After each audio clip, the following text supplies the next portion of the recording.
다 같이 목도 중심으로 주일날 예배를 하나님 아버지께 드리시겠습니다.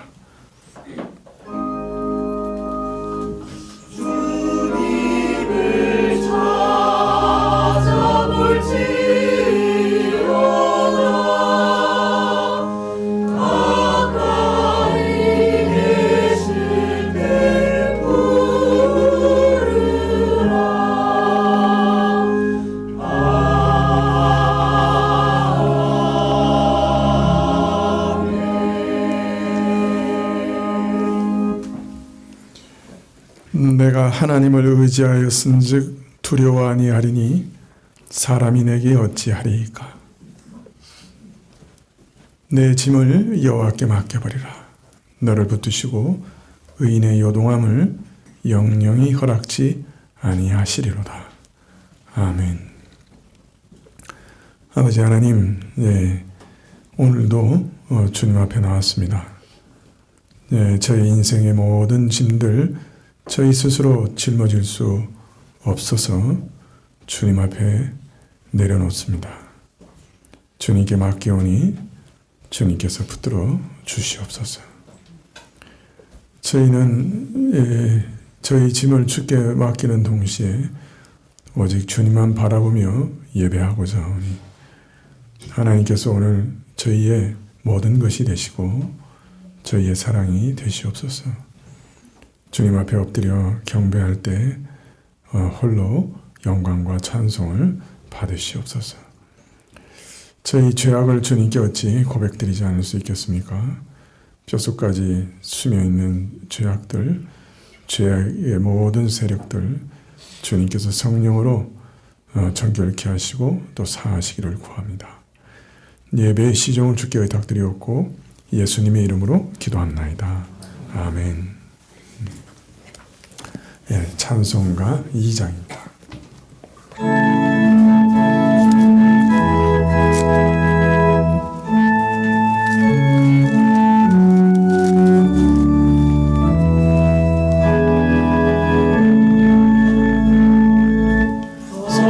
성부성자 성령께 찬송과 영광 돌려보내세.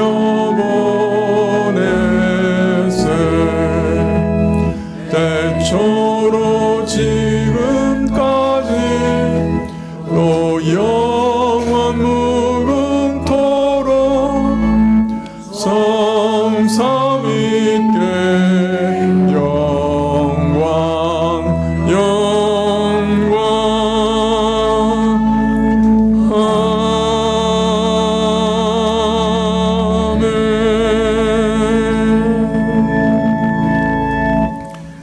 교동문은 빌립보서 2장 5절부터 11절까지 말씀입니다.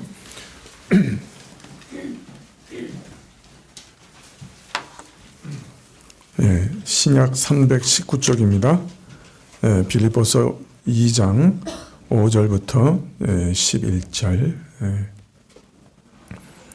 너희 안에 이 마음을 품으라. 곧 그리스도 예수의 마음이니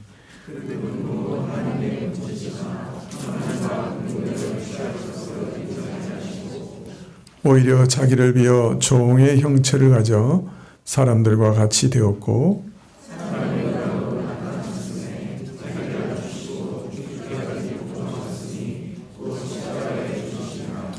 이러므로 하나님이 그를 지극히 높여 모든 이름 위에 뛰어난 이름을 주사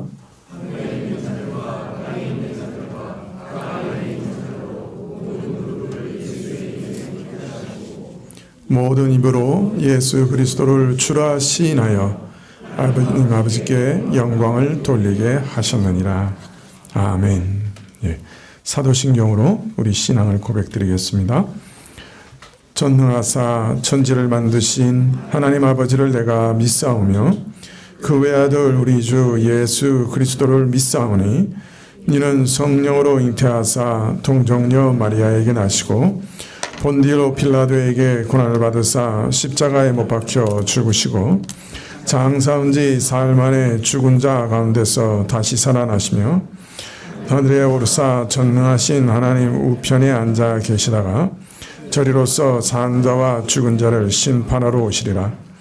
성령을 믿사오며 거룩한 공예와 성도가 서로 교통하는 것과 죄를 사하여 주시는 것과 몸이 다시 사는 것과 영원히 사는 것을 믿사옵나이다. 아멘.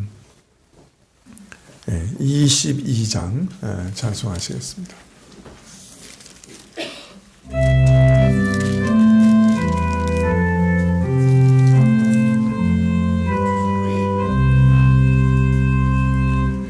다 함께 주를 경배하세.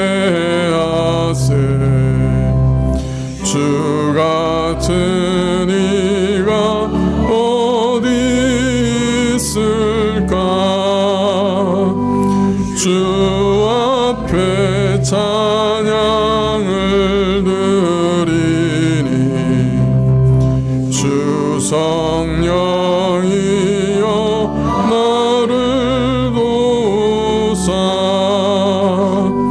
주 기뻐하실 노래 불러서 그 이름 찬양하게 하소서. 내 주여 나를 인도하사 아버지 품에 살게 하시고 주 성령 내 행실 살피사 마음과 뜻을 주관하시고 주 성령 내 맘 열어주시사 참 평화 간직하게 하소서. 주 성령 나를 감화하사 노래 나의 맘에 솟으니 참되고 간절한 기도로 주님께 영광 돌려보내고 주 성령 내 맘 열어주시사 내 주를 찬양하게 하소서. 말할 수 없는 탄식으로 나 위에 친히 간구하시는 주 성령 나랑 상통나니 이 천한 몸은 주의 것이며 주님의 기업 이을 저임을 나는 이해하여 주소서.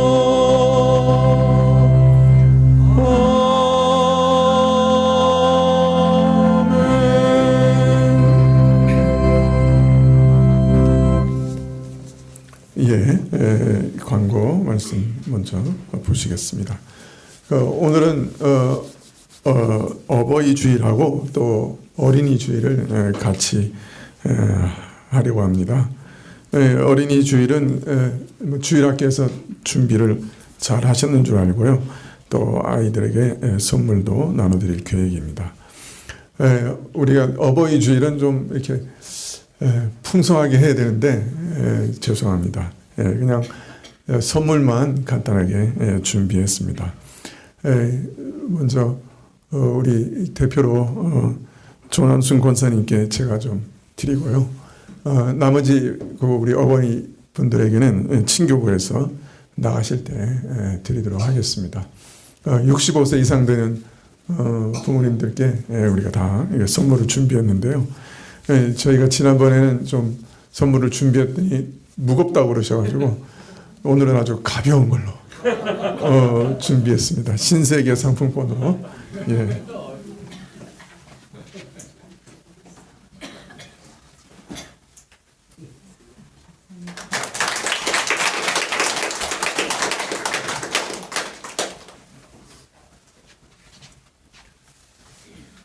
예, 이번 주 금요기도 후에 정기 당회가 있겠습니다. 이번 주 토요일 오전 10시 10분에 여성도 기도회 있는 것 기억해 주십시오. 다음 주일 낮 예배 후에 정기 재직회로 모이겠습니다. 5월 구역 모임 일정이 나왔는데요. 소망 믿음 구역은 5월 14일 오후 예배 후에, 은혜 사랑 구역은 5월 21일 오후 예배 후에 모이겠습니다. 네. 기억해 주시면 고맙겠습니다. 기도하시겠습니다.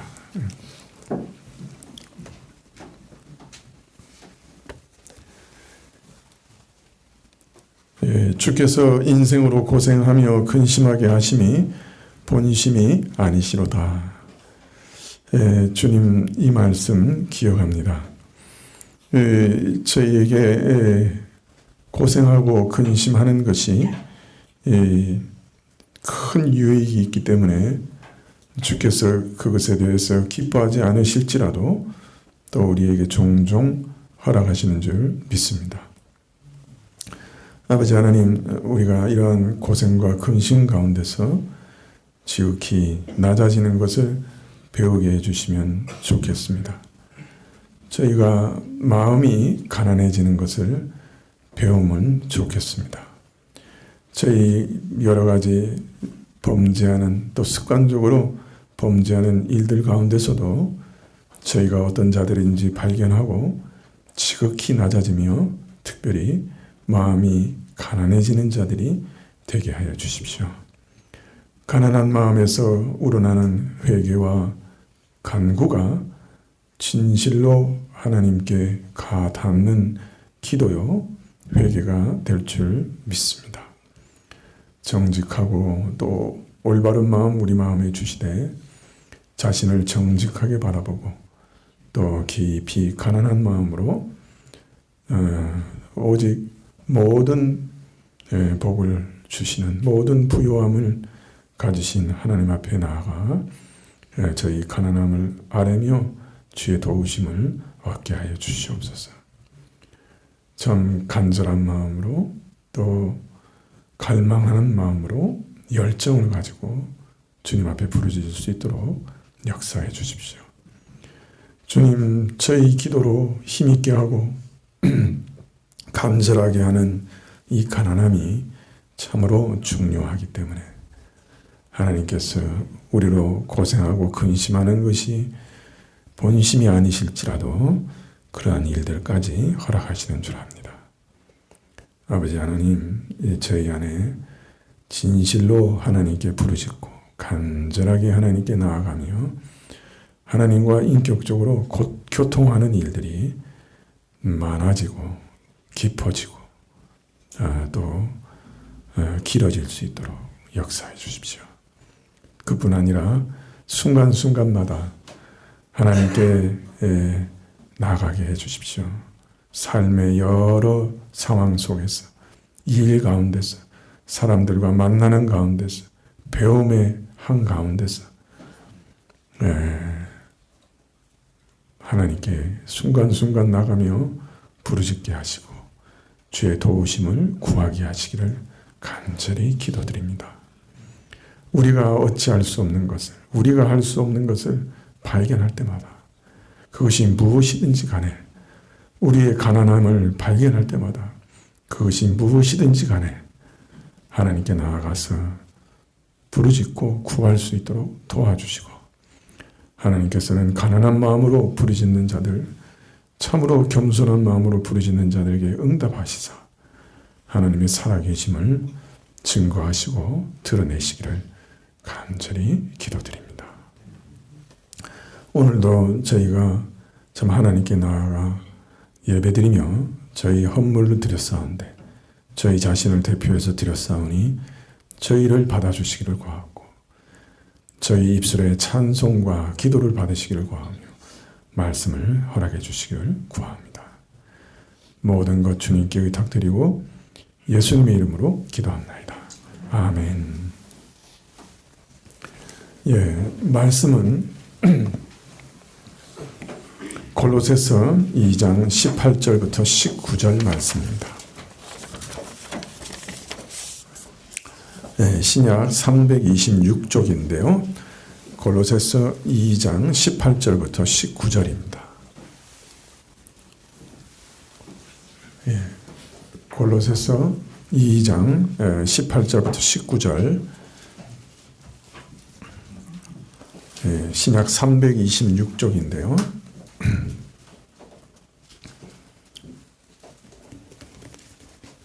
찾으신 줄 알고 봉독해 드리겠습니다.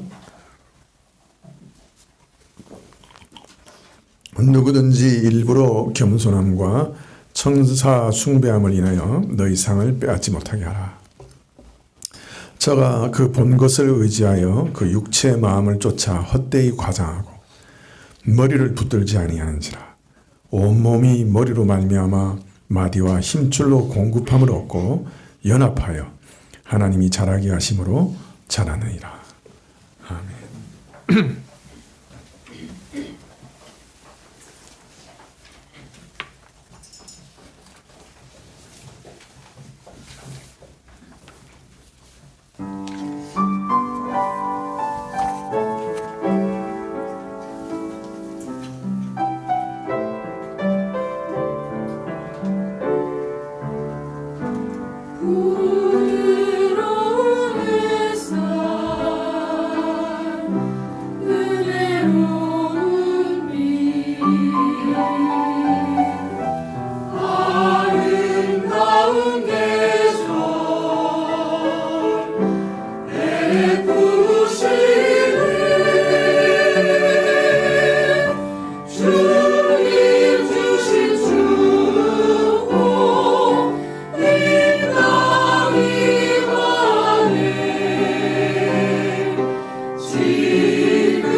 우리가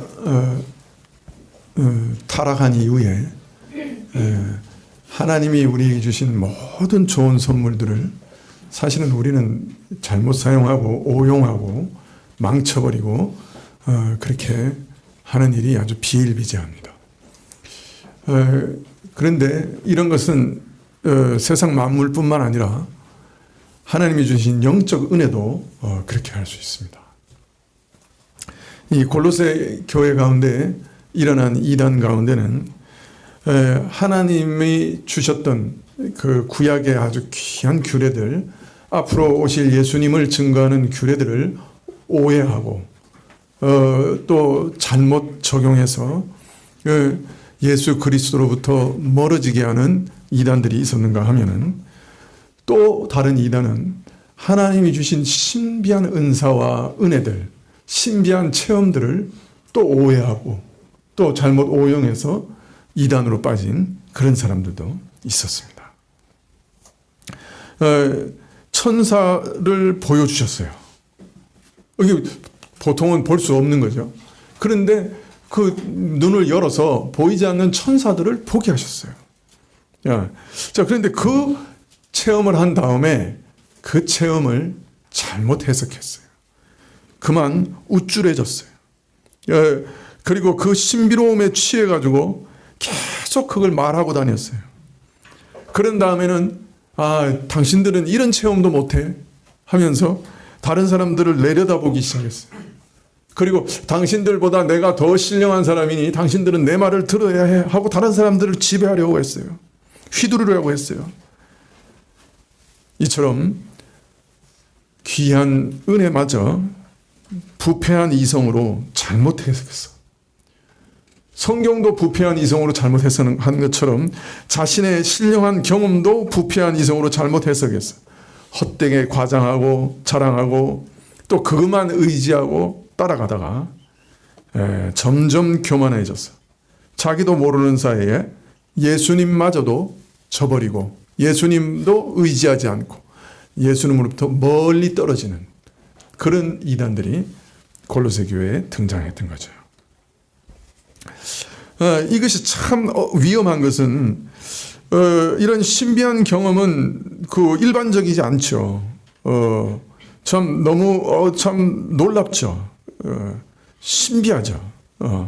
그래서 이것을 붙들기 쉽고 이것 위에 믿음을 세우기 쉽고 그것을 자랑하기 쉽고 그것을 과장하기 쉬운 거예요. 자, 그런데 이런 자랑은 참 겉으로 보면 경건한 것 같고 신령한 것 같고 또 어떤 때는 겸손을 가장하기도 하고, 그래서 매우 신령한 것처럼 보이지만은 사실은 부패한 육적 생각을 쫓아서 제멋대로 해석해서 자기를 높이고 자기를 자랑하는 일에 신령한 경험을 이용하는 어떤 면에서는 역겨운 교만에 불과한 것이었죠. 사실 저를 포함해서 자신이 경험한 신비한 체험을 자꾸 말하는 사람들이 이런 함정에서 벗어나는 것을 저는 아직까지 보지 못했습니다. 자꾸 자기 경험 말하는 사람들이 이런 함정에서 벗어나지를 못해요. 사실은. 더하여 이러한 신비한 일들은 그 모양 자체가 신령하기 때문에 다른 사람들도 잘 미혹시켜요. 자기도 미혹을 당해요. 광명한 천사가 나타나서 여러 가지 일을 하는데 사실은 악한 영들도 광명한 천사로 나타날 수 있죠. 그래서 이것은 아주 속이기 쉽기 때문에 자랑하기 쉽기 때문에 신령하게 보이기 때문에 속기가 너무 쉬운 거죠. 그러나 이것이 놀랍게도 부패한 육적 성품에서 나오는 자기 자랑과 교만일 뿐이요 잘못된 해석일 뿐이라. 이런 체험 위에 자신의 믿음을 세우기 시작하면 예수 그리스도를 잃어버리게 되고 종국에 가서는 천사를 숭배하는 이런 이단과 같은 오류에 빠지기 쉽다 하고 오늘 말씀하고 있죠. 19절에 머리를 붙들지 아니하는 자라 온몸이 머리로 말미암아 마디와 힘줄로 공급함을 얻고 연합하여 하나님이 자라게 하심으로 자라게 하시느니라. 무엇보다 이 신비한 이단의 가장 큰 문제는 그리스도를 붙들지 않는 거예요. 교회에 속한 신자들은 머리이신 그리스도를 통해서 각 지체를 통해서 흘러내려오는 그 신비한 은혜를 붙잡고 살아야 되는데, 그리스도께서 모든 은혜의 근원이 되시는데 신비한 체험에 도취해서 체험을 사모하고 붙잡다 보니 그 마음에 온통 신비 체험만 남아있고 그것만 자랑하고 그거에 집중하는 사이에 결국에는 그리스도로부터 점점 멀어지게 됩니다. 종국에는 끝내는 그리스도는 내게서 완전히 사라집니다. 결국 신비한 체험만 손에 남습니다. 여러분, 이런 분들하고 한번 얘기해 보세요. 1시간 얘기하면 아마 59분 90초는 전부 이 신비한 체험에 대해서 얘기할 겁니다. 참, 예수님이라는 그 이름이 말 한마디라도 나오면 그래도 다행이에요. 그러나 여러분, 신비 체험이 아무리 대단한 것이라 할지라도 그리스도를 대신할 수 있겠습니까? 신비 체험 때문에 머리 대신 그리스도를 잃어버린다면 얼마나 큰 손해이겠어요. 생명과 은혜의 근원이신 그리스도를 붙잡지 않고 떠나면 그 사람이 어떻게 되겠어요? 더 이상 자랄 수 없고 말라 죽을 수밖에 없을 겁니다. 그러면 어떻게 우리는 자라는가? 골로새서 2장 19절 하반절에 온몸이 머리로 말미암아 마디와 힘줄로 공급함을 얻고 연합하여 하나님이 자라게 하심으로 자라니라. 교회는 신비 체험이 아니라 그리스도로부터 모든 성도들이 서로 연결된 가운데, 연합된 가운데 그 그리스도를 통해서, 그리고 그 성도의 연합을 통해서 하나님께서 친히 자라게 하신다 말씀합니다. 사실 교회는 어느 한 사람을 통해서 성장하지 않습니다. 또 그렇게 할 수도 없고요. 한 사람의 대단한 은사로 교회가 움직여져서도 안 됩니다. 어떤 경우에는 아주 막 은사가 충만한 그런 목사님들, 거기 막 사람들이 추종해서 막 사람들이 가서 이거 막 모여드는데, 그러나 사실 교회는 한 사람의 대단한 은사로 지탱되어서도 안 되는 겁니다.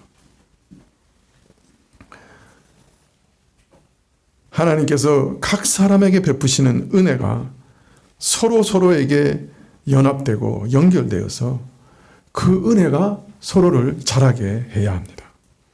뚜렷한 한 사람의 지도자보다 오히려 함께 모인 형제 자매들의 교통과 교제 가운데서, 또 그 가운데 주어지는 말씀과 성례와 기도 가운데서 교회는 자라게 됩니다.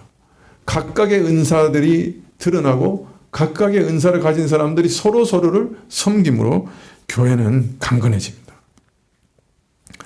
온몸이 오직 그리스도를 붙드는 가운데 서로 연결되고 연합돼서 그리스도만이 드러나시고 그리스도만이 영광을 받으시고 그리스도가 주인으로서 통치하실 때 교회는 교회다워집니다.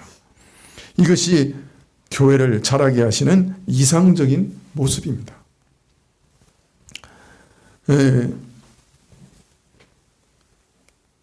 하나님께서 신령한 일들을 경험하게 하시고 영적인 세계를 열어 보이시고 기적을 체험하게 하실 때는 분명히 이유와 목적이 있습니다.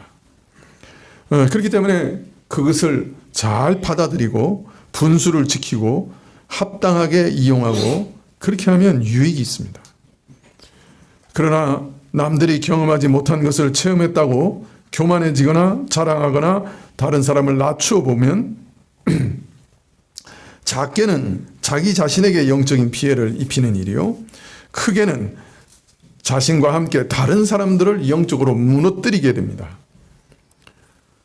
그렇기 때문에 우리는 이 신비 체험을 교회 안에서 어떤 정도의 역할로 보느냐, 어떤 정도의 비중으로 두느냐 하는 것이 굉장히 중요해요. 예, 그리고 이 신비 체험을 경험한 사람들이 하나님 앞에서 그 분수를 지키는 것이 아주 중요한 거예요. 예, 예전에 어느 교회 권사님이 계셨는데요. 이분은 어떻게 그렇게 신령한지 목사님이 인천에서 하셨는데 인천에서 지금 목사님이 지하철 타셨다. 기도에 이렇게 모여서 이제 권사님들끼리 이렇게 기도하는데 목사님이 지금 인천에서 지하철 타셨다. 지금 내리셨다. 지금 들어오신다. 그럼 목사님 문 탁 열고 들어오는 거예요. 얼마나 신령해요. 그 교회에서 목사님 말을 듣겠어요? 그 권사님 말을 듣겠어요? 다 권사님 말. 말씀을 안 들어. 그냥 권사님이 이렇게 하라 그러면 일로 저리 가라 그러면 저리 가. 근데 그게 무슨 유익이 있는 거죠? 목사님이 지금 지하철 타셨다. 내리셨다. 들어오신다. 그게 무슨 유익이 있는 거예요? 그 교회 영혼들에게 도대체 무슨 유익이 있는 거예요? 그런 은사를 받았다고 해도 뭔가 분수를 지키는 것이 아주 중요하죠. 예, 또 사실 다른 사람의 영혼을 무너뜨리게 되면 그런 신비 체험 자체를 의심할 수밖에 없죠. 또 이게 정말 하나님이 주신 건가 아닌가. 그래서 우리는 자신이 경험한 것이라도 신비 체험 한두 가지를 붙들고 살 것이 아니라 은혜의 근원이신 그리스도를 붙들고 말씀을 붙들어야 합니다. 그리스도께서 자신의 교회에 은혜를 베푸실 때 통상적인 방편을 사용하시는데 그게 뭡니까? 말씀을 선포하시는 것, 또 성례, 또 기도, 또 예배 가운데 하나님이 주시는 은혜들, 또 형제들이 서로 도와주고 서로 돌보는 일들, 이런 여러 가지 통상적인 방편을 가지고 그리스도의 은혜가 우리에게 전달됩니다. 그런데 이러한 일을 할 때 그 외부적인 모습은 신비하거나 신령하게 보이지 않습니다. 그죠? 늘 뭐 사람들이 모여서 그냥 함께 기도하고 또 말씀도 전해지고 또 그 가운데서 서로 십시일반 물질도 서로 나누고 또 자기가 받은 말씀의 은혜도 서로 나누고 뭐 성례도 하고 겉에서 보면 뭐 그냥 일상생활에서 일어나는 여러 가지 일들 그냥 계속 하는 것 같아요. 근데 아주 신령하게 보이지 않아요. 신비하게 보이지도 않아요. 근데 사실은 그것 자체가 본질을 보면 참 신령하고 신비한 거예요.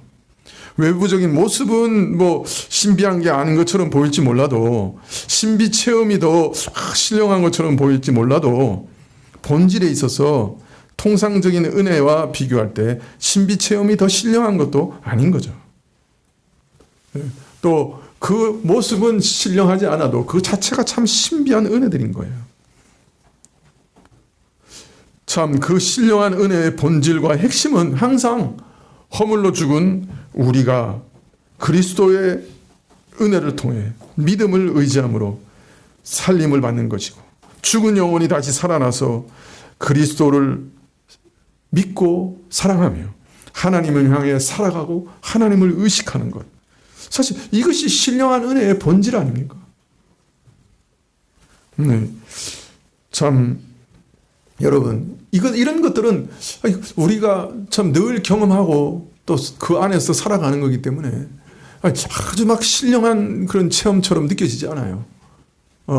내가 뭔가 범죄했을 때 하나님 이거 나 보고 계시는데 이런 거는 신비한 체험 같지가 않아요. 근데 본질적으로는 그런 것이 본질이에요. 그게 하나님은 내가 의식하고 있는 거거든요. 그게 신비한 거예요. 죽어있던 내 영혼이 다시 살아난 거예요. 그게 신령한 은혜의 본질이라고. 어떤 면에서. 자, 그리고 동시에 우리가 신비 체험에 있어서 꼭 기억해야 될 몇 가지 사실이 있습니다. 오늘 그 말씀 드리려고 하는데요. 첫째는 이 신비한 체험은 사실 그렇게 확실한 것이 아니라는 거예요. 그게 무슨 말이냐? 눈으로 보고 귀로 듣고 했으니까 이건 확실하다. 우리는 아주 확실하게 이게 사실이라고 못 받습니다. 그리고 그것을 믿음의 근거로 삼기도 하고 그걸 의지하기도 합니다. 그러나 그렇게 하다 보면 큰 낭패를 볼 수도 있습니다. 왜냐하면 이적적이고 신비한 체험은 성령께서만 주시는 것이 아니기 때문입니다. 마귀나 악한 영들도 얼마든지 줄 수 있습니다. 심지어 사단은 광명의 한 천사로 위장해서 나타나기도 합니다. 그래서 아주 그럴듯한 일들을 일으키기도 합니다. 실제로 안 일어난 기적이 아니라 그 기적이 아니라는 말은 아니에요. 기적이 실제로 일어납니다. 다른 종교에도 기적이 있어요. 그런데 그것이 하나님으로부터 온 기적이 아닙니다. 사람들을 영혼을 망하게 하기 위해서 행하는 악한 영들의 기적이죠. 그래서 데살로니가 후서 2장 9절에 보면 이런 말이 있습니다. 악한 자의 임함은 사단의 역사를 따라 모든 능력과 표적과 거짓 기적과 불의의 모든 속임으로 멸망하는 자들에게 임하리니 이는 저희가 진리의 사랑을 받지 아니하여 구원함을 얻지 못함이니라. 마지막 날 적 그리스도가 나타날 때도 참 대단한 기적들이 일어날 것이라고 예언하고 있습니다. 예, 능력과 표적과 거짓 기적. 이 기적이 아니란 말이 아니라 목적이 하나님께로 인도하지 않는 그런 기적이라는 말이죠. 모든 속임으로 그 영혼을 속여서 빼앗기 위해서 대단한 기적들이 일어날 거다. 그렇게 약속하고 있습니다. 그렇기 때문에 얼마든지 잘못되고 또 사실은 참되지 않는 그런 기적들이 얼마든지 있어요. 제가 어떤 목사님 아는데 그 목사님은 아주 불교에 심취해서 좀 오랫동안 이렇게 절에 다니셨던 분인데요. 이분이 얘기해 주시는데 그 불교에서도 이렇게 그 예배가 있대요. 그러면서 목탁을 두드리면서 막 절하면서 막 그렇게 막 합창을 하면서 막 그 불경을 막 애우면서 한 1시간 반 정도 막 그렇게 하다 보면요. 사람들이 점점 무아지경으로 막 빠져들어가요. 자기도 그런 체험을 많이 했다고 그러더라고요. 하여튼 이상한 기적들이 다 있어요.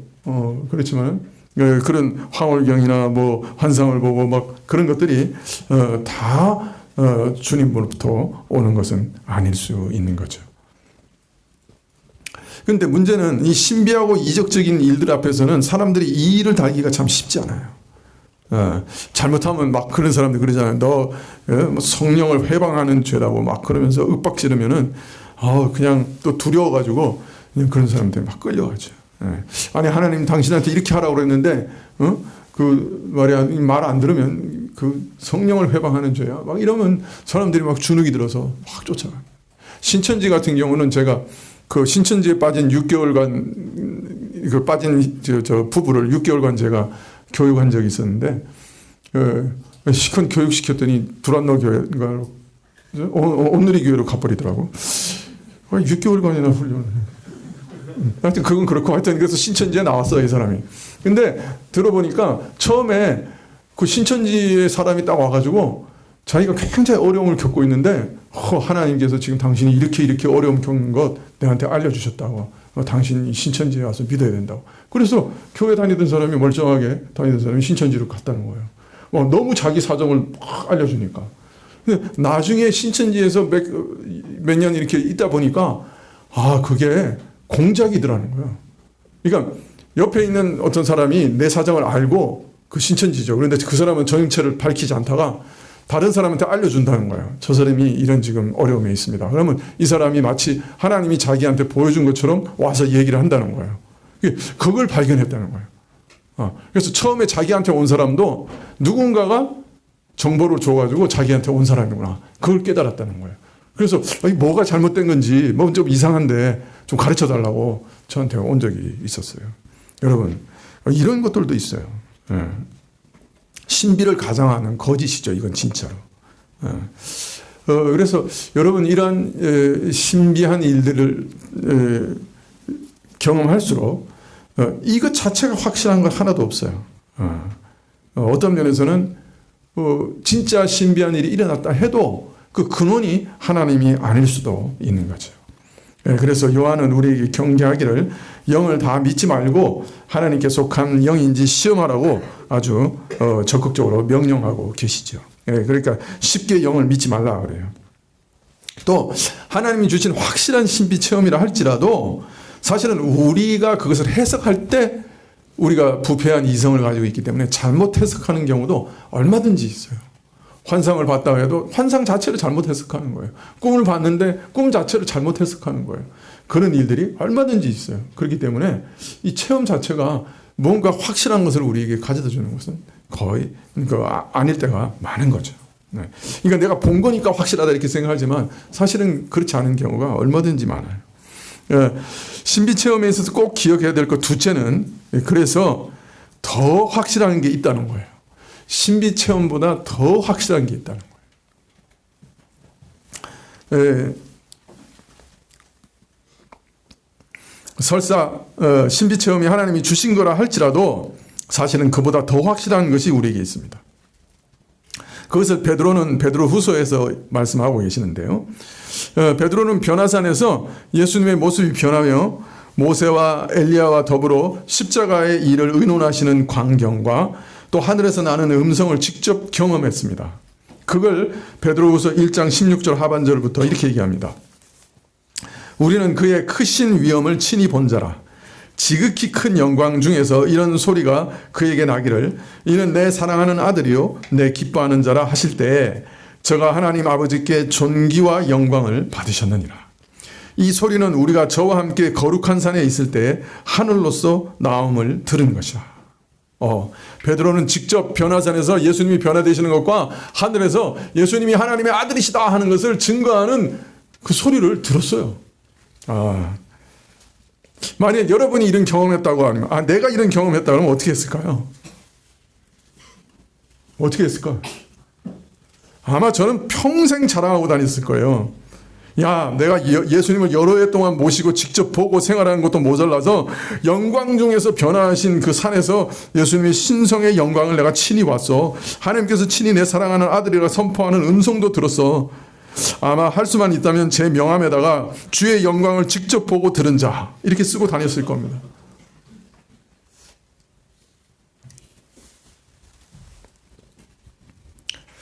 자, 그러나 베드로는 그 자신이 목격한 일을 가리켜 그의 크신 위엄을 친히 보아노라 이렇게 말하면서도 바로 이어서 이렇게 말씀합니다. 베드로후서 1장 19절에 또 우리에게 더 확실한 예언이 있어 어두운 데 비치는 등불과 같으니 날이 새어 샛별이 너희 마음에 떠오르기까지 너희가 이것을 주의하는 것이 가하니라. 여러분, 지금 베드로가 뭘 얘기하고 있어요? 예수님께서 변화하신 일을 봤어요. 그런데 놀랍게도 그보다 더 확실한 일이 있다는 거예요. 베드로가 목도한 것보다 더 확실한 게 있다고 그래요. 그게 뭐냐고요? 내 앞에서 하늘이 열리고 주께서 영광스럽게 변화되시며 하나님의 음성을 들은 것보다 더 확실한 것이 도대체 뭐예요? 세상에 이보다 더 확실한 증거가 어디 있어요? 믿고 보고 듣는 것보다 더 확실한 것. 이게 내가 믿을 수 있는 증거, 보고 듣는 것보다 더 확실한 것. 그게 어디 있어요? 그보다 더 확실한 게 있다니까 얼른 이해가 되질 않는 것 같아요. 그런데 베드로가 이렇게 얘기합니다. 그건 바로 예언의 말씀이다. 구약 성경 말씀이다. 이렇게 밝힙니다. 그리스도가 하나님의 아들이라 증거하는 변화산의 음성보다 하나님의 아들이 사람으로 오셔서 너희와 함께 하실 거라는 구약 말씀이 더 확실한 것이다. 그리스도께서 하나님의 아들이라는 더 명백한 증거다. 이것이 더 환한 등불이다. 그러니 너희가 그 무엇보다도 이 구약 말씀을 믿고 그가 하나님의 아들이라는 증거와 근거로 삼아야 된다. 내가 봤어. 친히 봤어. 그 신성을. 하나님께서 증거한 음성을 내가 친히 봤어. 그래서 내가 그걸 증거해.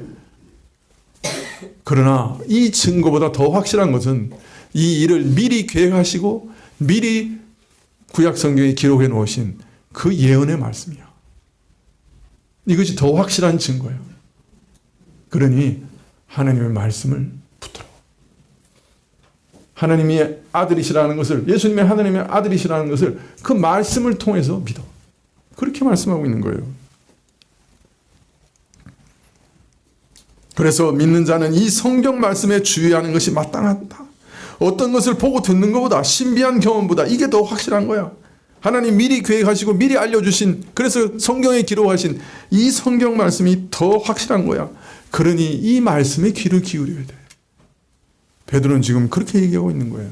놀랍지 않습니까?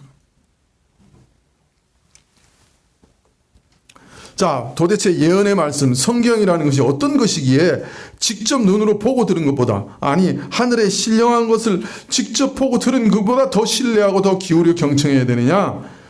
네, 베드로서 1장 21절에 이렇게 얘기합니다. 예언은 언제든지 사람의 뜻으로 낸 것이 아니요 오직 성령의 감동하심을 입은 사람들이 하나님께 받아 말씀하신 것이기 때문이다. 네, 모든 성경의 예언은 사람의 뜻으로 아니라, 선지자를 통해서 주셨지만은 사람의 뜻으로 난 것이 아니라 하나님이 친히 주신 말씀이요, 그가 성령의 감동을 통해 사람들 마음에 새기시고 성경에 새기신 말씀이고, 그래서 그것은 하나님의 말씀이기 때문에, 하나님으로부터 받아 전한 것이기 때문에, 그리고 미리 증거하신 것이기 때문에 내가 눈으로 보고 귀로 들은 것보다 더 확실하며 성경에 기록된 하나님의 말씀이 더 믿을만하며 내가 직접 보고 귀로 들은 것보다 더 확실한 증거다. 이렇게 말씀하세요. 기록된 말씀은 하나님께서 친히 성령으로 우리에게 주신 하나님의 말씀이니 그 말씀을 붙들라. 그렇게 말씀합니다. 이렇게 말씀드려도 그렇게 생각하실 거예요. 에이, 목사님, 그래도 한번 보는 게 낫지. 그래도 보는 게 더 확실하게 와닿죠. 네, 그렇게 말씀하실지도 모릅니다. 뭐 전혀 틀린 말은 아니에요. 예, 믿음이 연약한 분들에게 이런 신비한 체험을 허락하시는 이유도 그중 하나일 거예요. 어떤 체험을 하면 신앙의 전기가 되고 계기가 될 수 있어요. 뭐가 확 보이니까 안 보이던 게. 그러나 여러분, 그 보이는 게 보이니까 확실한 건 아니에요. 다른 근원에서부터 얼마든지 올 수 있어요. 두 번째는 그 보이는 것보다 더 확실한 게 있어요. 뭐가요? 기록된 하나님의 말씀이 더 확실해요. 그래서 보이는 것도요, 하나님의 말씀으로 분별해야 돼요. 자, 마지막으로 신비 체험에 있어서 기억해야 할 셋째 것은, 신비한 체험 그 자체를 살피면 그 내용도 사실은 매우 빈약하다는 것입니다. 자, 누가 한번 실제로 천사를 봤다 합시다.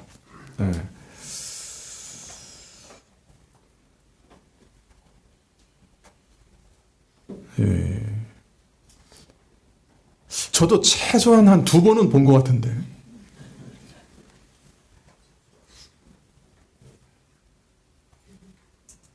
나중에. 자, 그런데 그런 일이 무슨 대단한가 그 말입니다. 여러분, 일단 우리가 천국에 가면 매일매일 천사 볼 거예요. 그죠? 그리고 또 우리가 아는 대로 하나님께서는 천군 천사를 보내서 오늘도 우리를 도우시고 지키고 계세요. 믿으세요? 예. 근데 하나님께서 그의 천사를 보내어 믿는 자를 보호하시는 그 일이 눈으로 천사를 보여주신 그 사람에게만 임하는 은혜예요? 아니면 천사를 보지 않는 사람들에게도 하나님은 오늘도 천사를 보내 지키시고 돌보시고 계세요? 봐야만 은혜가 임하는 거예요? 아니죠. 그러면 하나님이 지키시고 돌보신다는 거에 관해서는 보는 것과 보지 않는 것이 무슨 차이가 있죠? 무슨 차이가 있어요? 분명히 돌보시는 것은 확실한데 말씀에 약속하고 계신데 약간의 유익이 있어요. 엘리사의 종 게하시가 아람 군대가 쳐들어와서 도단성을 완전히 포위하는 것을 보고 두려워서 벌벌벌 떨었어요. 아람 군대가 그냥 성을 다 포위했으니까. 그러자 엘리사가 그 게하시를 위해 하나님께 기도합니다. 하나님께서 게하시의 눈을 열어 온 산에 가득한 불말과 불병거를 보게 해 주시도록. 그러자 하나님의 신령한 군대가 도단성을 둘러싸고 보호하고 있는 것이 게하시 눈에 보였습니다. 그러나 사실 그 천사들이 눈에 보이나 보이지 않나 아무 차이가 없었어요. 그죠? 원래 불말과 불병거는 이미 도단성에 와서 그죠? 아람 군대를 막기 위해서 포위하고 있었던 거예요. 도단성을 지키고 있었던 거예요. 게하시가 보나 안 보나 그 사실이 본질이 달라진 건 하나도 없어요. 사실 그 천사들이 눈에 보이나 보이지 않아 아무 차이가 없지만은 천사 본다고 해서 은혜가 없는 것이 아니고 있는 게 아니고 보지 못한다고 해서 은혜가 없는 게 아니고 천사가 돌보시는 은혜라고 하면 믿는 신자라면 지금 누구나 받고 있는 일인데 다만 게하시가 하도 믿음이 없어 벌벌 떠니 위로하는 방식으로 잠시 여한을 보여서 보여주신 거예요. 그죠? 그래서 믿음이 없는 사람 벌벌 떠는데 조금 도움을 얻었죠. 그러나 실제적 본질에 있어서는 아무런 차이가 없는 거예요.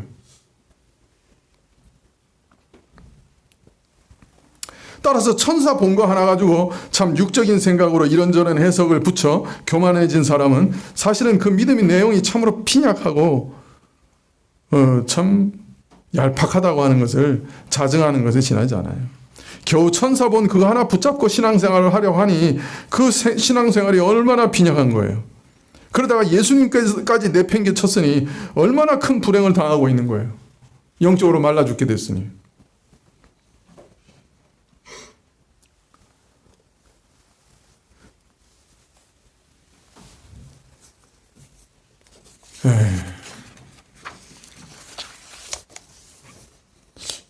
이 얘기하면 또 시간 길어지는데.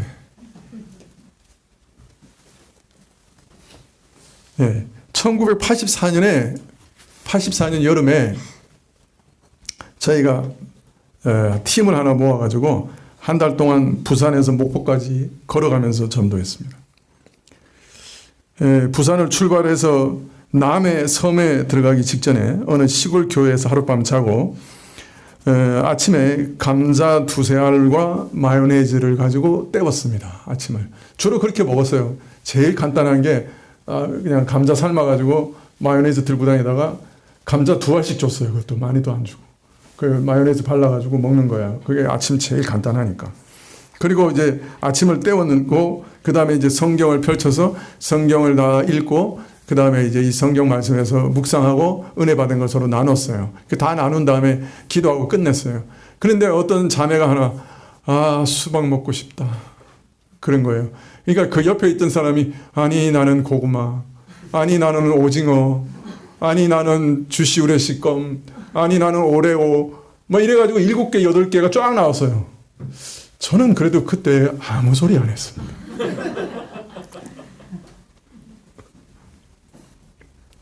그리고 이제 남해로 들어갔어요. 남해 의회까지 들어갔어요. 그래 그때 이제 그 남해 장로교회하고 미리 이제 컨택을 했기 때문에 그 주변에 이제 시장 같은 데 가서 이제 전도해가지고 사람들을 끌어모아가지고 남해 교회로 갔어요. 그리고 남해 교회 교인들까지 다 모여가지고 거기서 이제 전도 집회를 했습니다. 막 연극도 하고 막.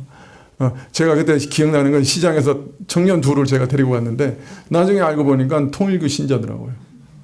그래서 그 사람들이 회개하고 교회 거기 이제 출석하기로 하고 이제 그 집회 다 한 다음에 간단하게 저녁을 먹은 다음에 그 교회 안수 집사님이 수영을 하러 가자는 거예요.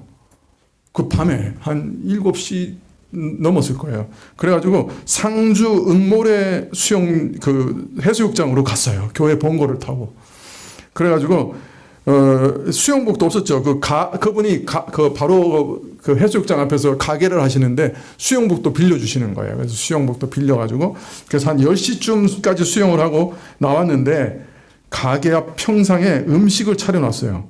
근데 놀라운 것은 그날 아침에 우리가 얘기한 모든 음식이 정확히 차려져 있었습니다. 빠지지도 더하지도 정확하지. 무엇보다도 오레오 과자가 있었습니다.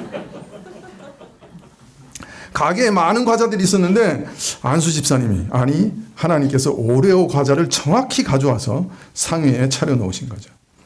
지난 4월에 이찬호 선교사님하고 사모님 만났는데 사모님이 그때 우리 팀이었거든요.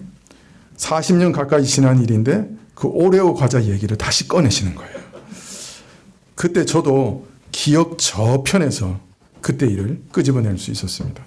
소나무가 우거진 숲속에 우물가 평상 위에 그날 아침 우리가 주문한 음식을 하나님이 마련해 놓으셨던 것이죠. 근데 한 사람은 40년 동안 오레오 과자만 보면 하나님께서 우리 모든 말을 감찰하시고 광야에서 만나와 메추라기를 주셨던 것처럼 오레오를 주신 것을 기억하고 찬양하고 있었던 거예요. 그러나 여러분, 이런 경험이 있어야 하나님이 모든 필요를 공급하시는 분이라고 하는 것을 우리가 알 수 있나요? 또 그 필요를 늘 공급하시는 것을 경험하게 되는가요? 아니죠.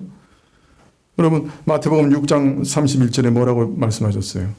그러므로 염려하여 이르기를 무엇을 먹을까, 무엇을 마실까, 무엇을 입을까 하지 말라. 이는 다 이방인들이 구하는 것이라. 너희 천부께서 이 모든 것이 너희에게 있어야 할 줄을 아시느니라. 너희는 먼저 그의 나라와 그의 의를 구하라. 그리하면 이 모든 것을 너희에게 더하시리라. 여러분, 이 성경의 약속이 그 모든 경험보다 확실한 보증이 아닌가요? 이것은 모든 성도들에게 주시는 확실한 약속인데요.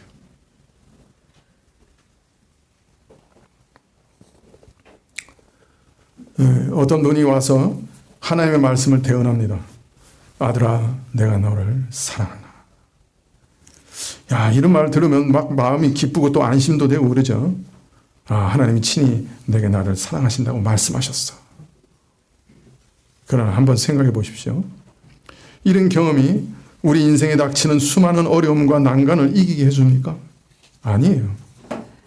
이런 것 의지하는 분들은 어려움이 있을 때마다 그 예언자 찾아가야 돼요. 그러나 성경은 우리에게 무엇을 말씀하십니까? 로마서 8장 29절에 하나님이 미리 아신 자들로 또한 그 아들의 형상을 본받게 하기 위하여 미리 정하셨나니. 여기서 미리 아신다 하는 말씀은 미리 사랑했다는 말입니다. 즉 태초 이전에 모든 것을 만드시기 전에 하나님께서 나를 사랑하시고 택하셨다.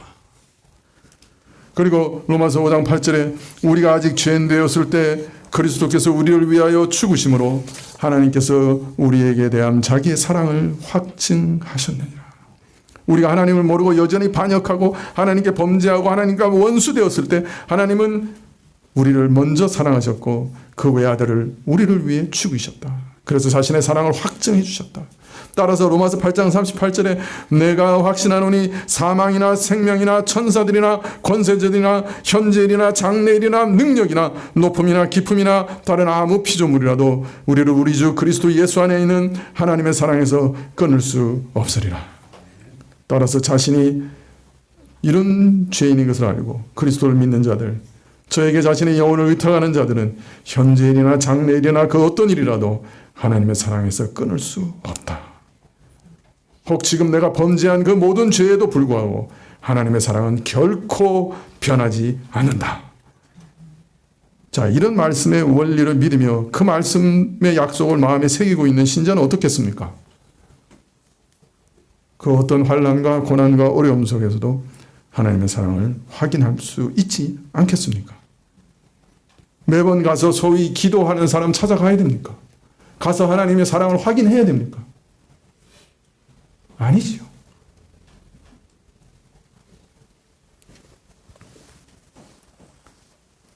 우리 마음에 성령의 철필로 하나님의 사랑을 새기셨는데 뭐 가서 또 들어야 됩니까?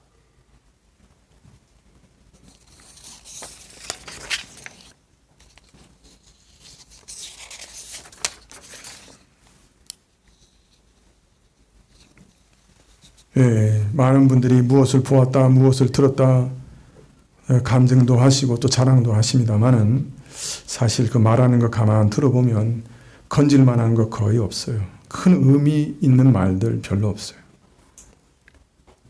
예, 그러나 참 성경에 기록된 단 한마디 말씀.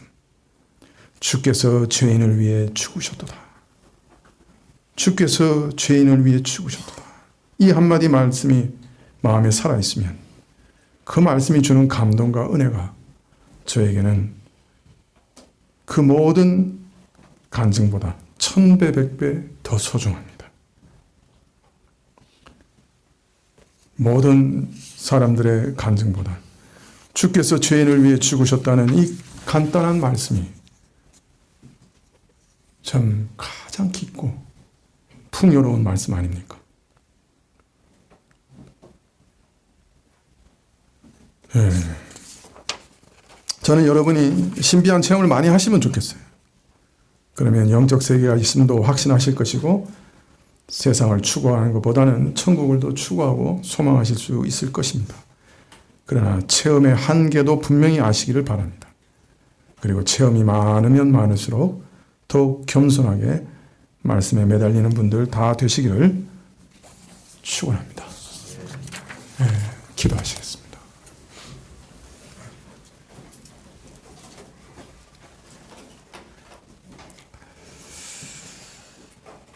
네, 참 주께서 새벽 별처럼 다시금 떠오르실 때까지, 주께서 다시 이 땅에 그 영광을 드러내실 때까지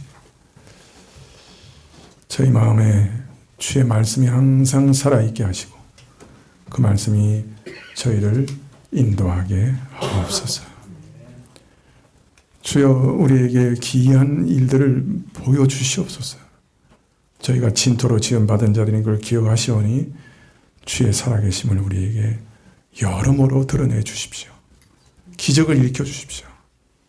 그러나 그 기적 속에서 자랑하지 않게 하시고 오직 하나님의 말씀을 의지하며 따라가게 하옵소서. 예수님의 이름으로 기도합나이다. 아멘. 174장.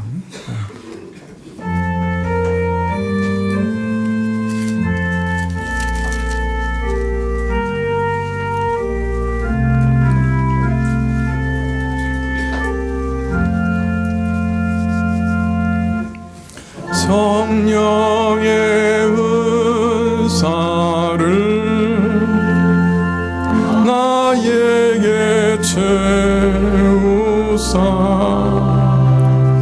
주님의 사랑 본받아 나 살게 하옵소서. 성령의 은사를 나에게 채우사 정결한 마음 가지고 나 행케 하옵소서. 성령의 은사를 나에게 채우사 더러운 세상 물욕을 나 태워주소서.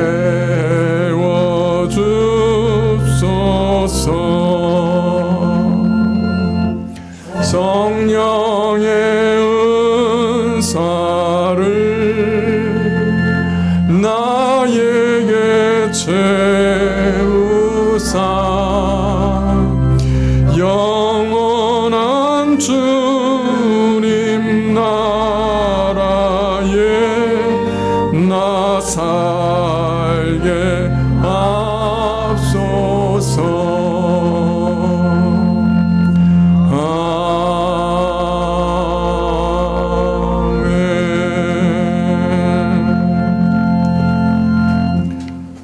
지금은 우리 주 예수 그리스도의 은혜와 하나님 아버지의 그 크신 사랑과 이 은혜와 사랑을 깨닫게 하시고 누리게 하시는 성령님의 교통하시고 역사하심이 주의 신령한 은혜를 사모하며 머리 숙인 주의 백성들 위해 지금부터 영원까지 함께 계실지어다. 아멘.